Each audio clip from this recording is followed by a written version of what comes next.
Phone tapping معاملے میں BRS سربراہ اور سابق وزیر اعلیٰ KCR آج صبح SIT جانچ میں شرکت کے لیے حیدرآباد پہنچ گئے تھے۔ انہیں اس سلسلے میں پوچھ تاچھ کے لیے نوٹس جاری کی گئی تھی۔ SIT جانچ کے پیش نظر نندی نگر رہائش گاہ پر سیکیورٹی کے سخت ترین انتظامات کیے گئے۔ ادھر ریاست بھر میں BRS کارکنان کی جانب سے بھی احتجاج کیا جا رہا ہے، جس پر پولیس الرٹ پر ہے۔ اور فون ٹیپنگ معاملے میں سابق وزیر اعلیٰ KCR سے آج SIT اہلکاروں کی پوچھ تاچھ کے پیش نظر ریاست بھر میں BRS کارکنان احتجاج کر رہے ہیں۔ BRS کارکنان وزیر اعلیٰ ریونت ریڈی کے خلاف نعرے بازی کرتے دیکھے گئے، ان کا پتلا بھی نظر آتش کیا گیا۔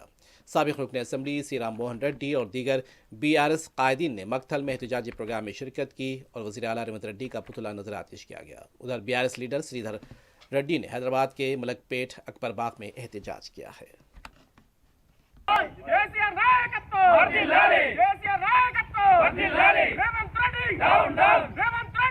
Revanth Reddy down down